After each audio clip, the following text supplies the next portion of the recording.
بسم اللہ الرحمن الرحیم۔ السلام علیکم ورحمۃ اللہ وبرکاتہ۔ اگر آپ قرآن پاک کو ہمیشہ یاد رکھنا چاہتے ہیں تو سوتے وقت سورہ بقرہ کی ان آیات کو پڑھ کر سوئیں، انشاءاللہ قرآن حکیم آپ کو کبھی نہیں بھولے گا۔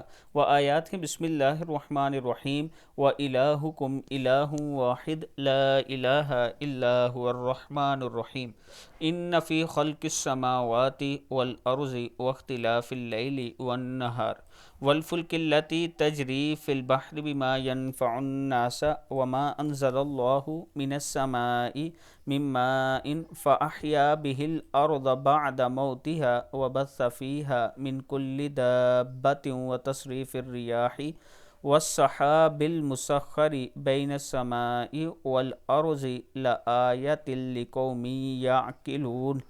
صدق اللہ العظیم۔ اللہ تعالی ہم سب کو اس پر عمل کرنے کی توفیق دے۔ اگر آپ کو نماز بھول جاتی ہے یا کچھ یاد کرتے ہیں وہ بھول جاتی ہے تو رات کو سونے سے پہلے یہ آیات 3 مرتبہ یا 1 مرتبہ جتنا آپ ایزیلی پڑھ سکیں پڑھ کر سوئیں تو اللہ تعالیٰ کا کرم ہوگا، آپ قرآن پاک کو یا جو بھی چیز آپ یاد رکھنا چاہتے ہیں اس کو نہیں بھولیں گے۔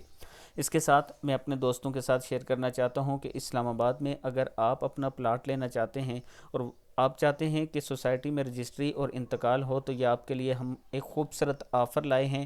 عابد راجہ کی طرف سے آپ کو یہ آفر ہے 4 مرلہ، 5 مرلہ، 8 مرلہ اور 10 مرلہ۔ اس سوسائٹی میں زندگی کی تمام سہولیات آپ کو ملیں گے اور اس کے ساتھ ساتھ رجسٹری اور انتقال بھی ہوگا۔ السلام علیکم ورحمۃ اللہ وبرکاتہ۔